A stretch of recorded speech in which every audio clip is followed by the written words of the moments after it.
ഒരു ദിവസം ജാനകി തൻ്റെ മുറിയിലോട്ട് വരുന്ന സമയത്ത് അനാമിക ഒരു ഫോൺ കോളിലായിരുന്നു. അനാമിക ആരോടാണ് സംസാരിക്കുന്നത്, എന്താണ് സംസാരിക്കുന്നത് എന്നറിയാൻ വേണ്ടിയിട്ട് ജാനകി അനാമികയുടെ മുറിയുടെ തൊട്ടടുത്ത് തന്നെ അവൾ പറയുന്നത് കേൾക്കാനായിട്ട് നിൽക്കുന്നുണ്ടായിരുന്നു. ആ സമയത്ത് അനാമിക പറയുന്നുണ്ട്, അച്ഛനോടായിരുന്നു ഫോൺ കോളിൽ പറയുന്നത്, അച്ഛ എനിക്ക് ഇവിടെ നിന്നിട്ട് മതിയായി, ഞാൻ എല്ലാം അവസാനിപ്പിച്ച് അങ്ങോട്ട് വരികയാണ്. ഇനി എന്നെക്കൊണ്ട് ഇവിടെ പിടിച്ച് നിൽക്കാൻ പറ്റില്ല. പ്രത്യേകിച്ച് ആ നന്ദു SI ആയിട്ടൊക്കെ വരാൻ പോവുകയാണ്. അതുകൊണ്ട് ഇനി ഇവിടെ നിന്നാൽ അത് അബദ്ധമാകും എന്നൊക്കെ പറയുകയാണ്. അപ്പോൾ എന്ത് പറ്റി മോളെ, പെട്ടെന്ന് തന്നെ നീ ഇങ്ങനെ ഒരു തീരുമാനം എടുക്കുന്നത്? അവിടെ ഒരു പ്രശ്നവുമില്ലാതെ അവിടെ തന്നെ നീ കുറച്ചു നാളെങ്കിലും പിടിച്ചു നിൽക്കുക എന്നൊക്കെ പറയുകയാണ് അച്ഛൻ. അപ്പോൾ ഞാൻ എങ്ങനെ പിടിച്ചു നിൽക്കാനാണ് അച്ഛ? എന്തിൻ്റെ പേരിലാണ് ഞാൻ ഇവിടെ പിടിച്ചു നിൽക്കുക? എൻ്റെ ഭർത്താവ് എന്ന പറയുന്ന അനിക്ക് പോലും എന്നോട് ഒരു സ്നേഹവുമില്ല. അവന് ഇപ്പോഴും അവൻ്റെ മനസ്സിൽ നന്ദു ആണ് ഉള്ളത്. അവളെ ഇപ്പോഴും കാണാറുണ്ട്, അവർ തമ്മിൽ സംസാരിക്കാറുണ്ട്. ഇനി SI ആയി കഴിഞ്ഞ് അവൾ ഇങ്ങോട്ട് വന്നാൽ അതിൻ്റെ ബലം കൂടും. അവളെ ഒന്നും എനിക്ക് പറയാൻ പറ്റാത്ത അവസ്ഥയിലാവും. അതുകൊണ്ട് ഞാൻ എല്ലാം അവസാനിപ്പിച്ച് പോരുകയാണ് അച്ഛ എന്ന് പറയുകയാണ് അനാമിക. അങ്ങനെ ഇതൊക്കെ കേട്ടിട്ട് ആകെ ഷോക്കായിട്ട് നിൽക്കുകയാണ് ജാനകി. എന്നിട്ട് സങ്കടവും വരുന്നുണ്ട്. അനാമിക എന്തൊക്കെയാണ് ഈ പറയുന്നത്? അവളുടെ മനസ്സിലിരിപ്പ് ഇത്രയും ക്രൂരമായിരുന്നല്ലോ എന്നൊക്കെ സങ്കടം കൊണ്ട് ചിന്തിക്കുകയാണ് ജാനകി. ആ സമയത്ത് അനാമികയുടെ അച്ഛൻ പറയുന്നുണ്ട്, നീ എന്താണ് ഈ പറയുന്നത്? നീ എത്രയും പെട്ടെന്ന് ഇങ്ങോട്ട് വന്നു കഴിഞ്ഞാൽ പിന്നെ അവരുടെ കല്യാണം നടക്കാൻ വളരെ എളുപ്പമാണ്. പിന്നെ അതാവും അനന്തപുരിയിൽ അടുത്ത വിശേഷമായിട്ട് നടക്കുന്നത്. അതുകൊണ്ട് തൽക്കാലം നീ അവിടെ തന്നെ നിൽക്കുമോളെ എന്ന് പറയുകയാണ് വേണു. അങ്ങനെ ഇത് കേട്ടിട്ട് അനാമിക പറയുന്നുണ്ട്, അതിന് ഞാൻ അനിയുടെ ജീവിതത്തിൽ നിന്നും തൽക്കാലം അങ്ങോട്ട് വരുന്നതെന്നേ പറഞ്ഞിട്ടുള്ളൂ. അല്ലാതെ അവർ തമ്മിലുള്ള വിവാഹം നടക്കാനൊന്നും ഞാൻ സമ്മതിക്കത്തില്ല. അത് ഒരിക്കലും നടക്കില്ല. അവൻ്റെ ഭാര്യ എന്നുള്ള സ്ഥാനത്ത് നിന്ന് മാത്രമേ ഞാൻ തൽക്കാലം ഒന്ന് വിട്ടു നിൽക്കുകയുള്ളൂ എന്നൊക്കെ പറയുന്നുണ്ട്. എന്നിട്ട് അവരെ ഇനി കല്യാണം കഴിക്കുക എന്നുള്ള ഘട്ടത്തിൽ എത്തിക്കഴിഞ്ഞാൽ ഞാൻ അവനെ തീർത്തിരിക്കും. ആരും അറിയാതെ ഞാൻ അത് ചെയ്തിരിക്കും എന്നൊക്കെ പറയുകയാണ് അനാമിക. അങ്ങനെ ഇതൊക്കെ ഈ വാർത്ത കേട്ടിട്ട് ആകെ ഞെട്ടിത്തരിച്ച് ഷോക്കായി നിൽക്കുകയാണ് ജാനകി. സ്വന്തം ഭർത്താവിനെ ഇങ്ങനെയൊക്കെ പറയാനും ഇങ്ങനെയൊക്കെ ചെയ്യുമെന്ന് പറയാനുള്ള ആ ഒരു മനക്കെട്ടി ഇവൾക്ക് വന്നല്ലോ. ഇത്രയും ക്രൂരയാണോ ഇവള് എന്നൊക്കെ ചിന്തിച്ച് നിൽക്കുകയാണ് ജാനകി. ഇതൊക്കെ കേട്ടിട്ട് വേണു ആണെങ്കിൽ പറയുന്നുണ്ട്, നീ എന്തൊക്കെ ഈ പറയുന്നത് മോളെ? ഒന്നുമില്ലെങ്കിൽ നിന്റെ ഭർത്താവല്ലേ, അവനെ ഇങ്ങനെയൊക്കെ ചെയ്യും എന്നുള്ളത് പറയാൻ പറ്റുമോ? ഒന്നുമില്ലെങ്കിൽ നിനക്ക് പിടിച്ചു നിന്നാൽ നിനക്ക് നേട്ടമേ ഉണ്ടാവുകയുള്ളൂ എന്നൊക്കെ പറയുകയാണ് വേണു.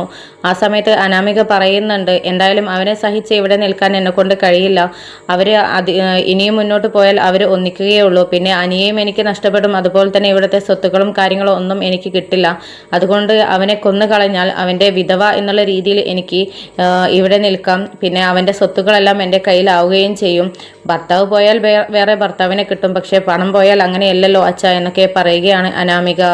ആ സമയത്ത് ജാനകി ഇതൊക്കെ കേട്ടിട്ട് സങ്കടം കൊണ്ടും ദേഷ്യം കൊണ്ടും ആകെ കടിച്ചു പിടിച്ച് നിൽക്കുകയാണ്. എന്നിട്ട് എൻ്റെ മകനെ കുറിച്ചാണല്ലോ ഇങ്ങനെയൊക്കെ പറയുന്നത്, ഇവൾ ഇത്രയും ക്രൂരയാണോ? എൻ്റെ മകനെ കൊല്ലാനുള്ള പ്ലാനിങ് ആണല്ലോ ഇവൾക്ക് എന്നൊക്കെ ചിന്തിക്കുന്നുണ്ട് ജാനകി. എന്നിട്ട് നവ്യയും അതുപോലെ നയനയും ഇവളെ കുറിച്ച് പറഞ്ഞ എല്ലാ കാര്യവും സത്യമായി വരികയാണ്. ഇവളും ഇവളുടെ അച്ഛനും അമ്മയും ഒക്കെ ഫ്രോഡാണ് എന്നുള്ളത് അവർ നേരത്തെ പറഞ്ഞു കഴിഞ്ഞതാണ്. പക്ഷേ ഇവളോടുള്ള വിശ്വാസം കൊണ്ട് ഞാനത് വിശ്വസിച്ചില്ല. അവരാണ് ശരി, അവർ പറഞ്ഞതാണ് ശരി. എനിക്ക് തെറ്റുപറ്റിപ്പോയല്ലോ ഇവളെ മനസ്സിലാക്കിയത്. അതുപോലെ തന്നെ യഥാർത്ഥ മരുമക്കളെ, നല്ല സത്യസന്ധമായിട്ടുള്ള സ്വഭാവമുള്ള മരുമക്കളെ മനസ്സിലാക്കാതെ ആക്കാൻ പറ്റാതെയായി പോയല്ലോ എന്നുള്ളതൊക്കെ സങ്കടത്തോടു കൂടി ചിന്തിക്കുകയാണ് ജാനകി. അങ്ങനെ പിന്നീട് അനാമിക ഫോണൊക്കെ വെച്ചിട്ട് പുറത്തേക്ക് വരികയാണ്. ആ സമയത്താണ് ജാനകി ഇതൊക്കെ കേട്ടുകൊണ്ട് നിൽക്കുന്ന കാഴ്ച അനാമിക കാണുന്നത്. അങ്ങനെ ജാനകി ഇത് കേട്ടു എന്ന് മനസ്സിലാക്കിയപ്പോൾ ആകെ ഞെട്ടിത്തരിച്ച് വിറങ്ങലിച്ച് നിൽക്കുകയാണ് അനാമിക.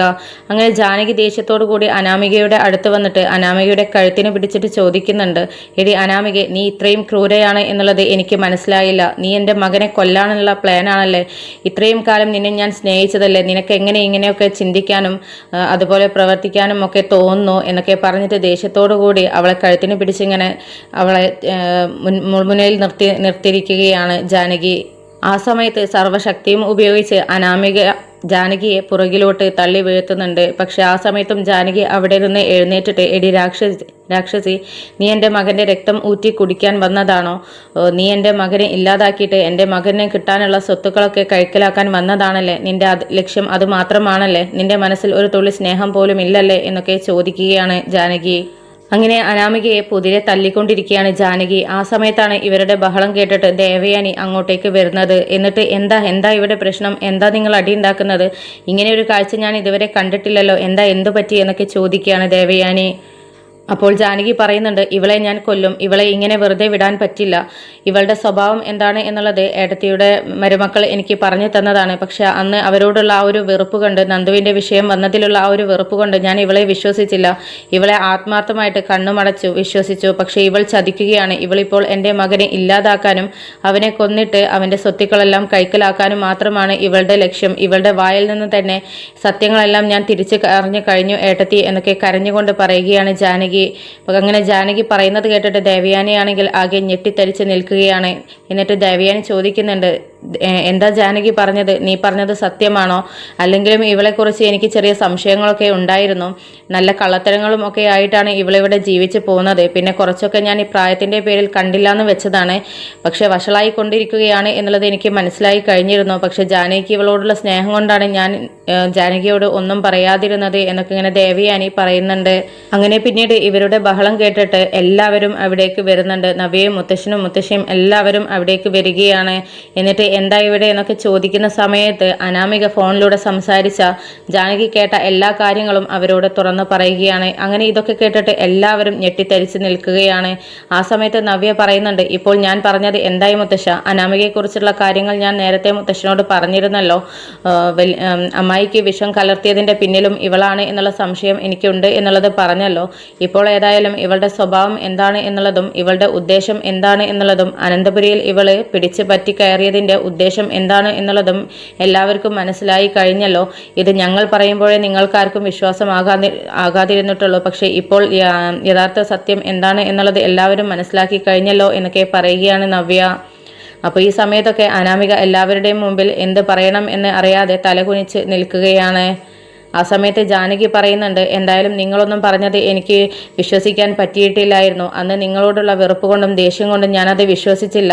എൻ്റെ മരുമകളെ മനഃപൂർവ്വം കുറ്റപ്പെടുത്താൻ നിങ്ങൾ പറയുന്നതായിട്ടേ എനിക്ക് തോന്നിയതുള്ളൂ. പക്ഷെ അതിനൊക്കെ നിങ്ങൾ എന്നോട് ക്ഷമിക്ക്. നിങ്ങളുടെ നന്മയുള്ള മനസ്സ് എന്താണ് എന്നുള്ളത് എനിക്ക് മനസ്സിലാക്കാൻ പറ്റിയില്ല മക്കളെ എന്നൊക്കെ പറഞ്ഞിട്ട് നയനയോടും നവ്യയോടും ജാനകി എല്ലാവരുടെയും മുന്നിൽ വെച്ച് മാപ്പ് ചോദിക്കുകയാണ്. ആ സമയത്ത് നയന പറയുന്നുണ്ട്, ഞങ്ങളോട് മാപ്പൊന്നും പറയണ്ട. ഇവളുടെ സ്വഭാവം എന്താണ് എന്നുള്ളതും സത്യാവസ്ഥ എന്താണ് എന്നുള്ളതും നിങ്ങൾ മനസ്സിലാക്കി കഴിഞ്ഞാൽ മതി. അത് മാത്രമേ ഉള്ളൂ. അനിയുടെ ജീവിതം ഇല്ലാണ്ടാവരുത്, അനി ചതിക്കപ്പെടരുത് എന്നുള്ള ഉദ്ദേശം മാത്രമേ ഞങ്ങൾക്കുണ്ടായിരുന്നുള്ളൂ എന്നൊക്കെ പറയുകയാണ് നയന. അങ്ങനെ ജാനകി തൻ്റെ സർവ്വശക്തിയും ഉപയോഗിച്ച് അനാമികയെ പിടിച്ചു വലിച്ച് പുറത്തേക്ക് കൊണ്ടുപോയിട്ട് തള്ളിയിടുകയാണ്. എന്നിട്ട്, ഇനി ഒരു നിമിഷം പോലും നീ ഇവിടെ നിൽക്കരുത്. അനന്തപുരി തറവാടിൻ്റെ പടി ചവിട്ടാനുള്ള ഒരു യോഗ്യതയും ഇനി നിനക്കില്ല. നിന്നെ പിടിച്ച് പോലീസിൽ ഏൽപ്പിക്കണമെങ്കിൽ നീ ഇവിടെ നിന്ന് പൊയ്ക്കോ. ഇനി ഇങ്ങോട്ട് വന്നു പോകരുത്. എൻ്റെ മോൻ്റെ ജീവിതത്തിലും നിന്നെ ഞാൻ കണ്ടുപോകരുത് എന്നൊക്കെ പറയുകയാണ്. ആ സമയത്ത് അനാമിക പറയുന്നുണ്ട്, ഇതിനൊക്കെ നിങ്ങൾക്ക് ഞാൻ മറുപടി തന്നിരിക്കും. നിങ്ങളെ ഞാൻ പോലീസ് സ്റ്റേഷനിൽ കയറ്റിയിരിക്കും. ഈ അനന്തപുരി തറവാടിൻ്റെ എല്ലാ അന്തസ്സും ഞാൻ കളഞ്ഞിരിക്കും. ഞാൻ മീഡിയയിൽ പോയി നിങ്ങൾക്കെതിരായിട്ട് കേസ് കൊടുക്കും എന്നൊക്കെ പറഞ്ഞിട്ട് അവരെ ഭീഷണിപ്പെടുത്തുകയാണ്. എന്നിട്ട് ജാനകിയോടായിട്ട് പറയുന്നുണ്ട്, നിങ്ങളെയും നിങ്ങളെ മോനെയും ഞാൻ പോലീസ് സ്റ്റേഷനിൽ കയറ്റിയിരിക്കും. പുറം ലോകം കാണാതിരിക്കാനുള്ള എല്ലാ വഴിയും ഞാൻ ചെയ്തിരിക്കും എന്നൊക്കെ ഇങ്ങനെ പറഞ്ഞിട്ട് ജാനകിയെയും ഭീഷണിപ്പെടുത്തുകയാണ് അനാമിക.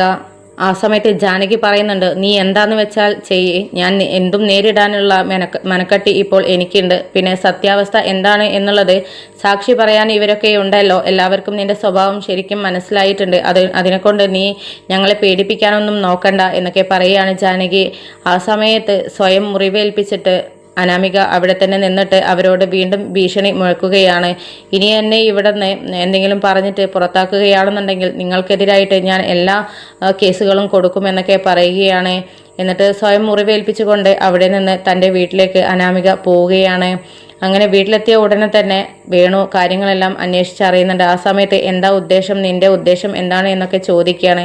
ആ സമയത്ത് അതൊക്കെ അച്ഛൻ കണ്ടോ എന്നൊക്കെ പറഞ്ഞിട്ട് തൻ്റെ ഫേസ്ബുക്കിൽ ഒരു ലൈവായിട്ട് വീഡിയോ ഇടുന്നുണ്ട്. എന്നിട്ട് അനാമിക സ്വയം മുറിവേൽപ്പിച്ച ആ ഒരു ഭാഗം കാണിച്ചിട്ട് അനാമിക പറയുന്നുണ്ട്, ഇത് നിങ്ങൾ കാണുന്നുണ്ടോ?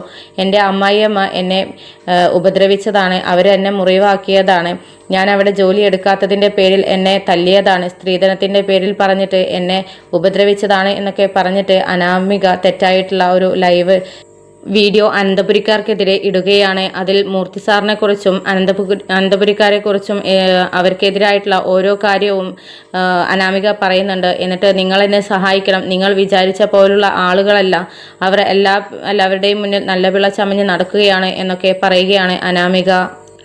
അപ്പോൾ ഇതോടുകൂടിയാണ് ഈ ഒരു എപ്പിസോഡ് അവസാനിക്കുന്നത്. അപ്പോൾ ഇനി വരാൻ പോകുന്നത് എന്താണ് എന്നുള്ള ഭാഗങ്ങളൊക്കെ വളരെ രസകരമായിട്ടുള്ള ഭാഗങ്ങളാണ്. അത് എന്താണെന്നുള്ളത് അടുത്ത വീഡിയോയിലൂടെ നമുക്ക് കാണാം. ഇത് നന്ദു തെളിയിക്കുമോ, യാഥാർത്ഥ്യം എന്താണ് എന്നുള്ളത് സോഷ്യൽ മീഡിയയിൽ മറ്റുള്ളവർക്ക് മുമ്പിൽ അത് തെളിയിച്ചു കൊണ്ടുവരുമോ എന്നുള്ളതൊക്കെ നമുക്ക് അടുത്ത വീഡിയോയിലൂടെ കാണാം. ഓക്കെ, ഇഷ്ടപ്പെട്ടാൽ എല്ലാവരും ലൈക്കും ഷെയറും സബ്സ്ക്രൈബും ചെയ്യാൻ മറക്കല്ലേ.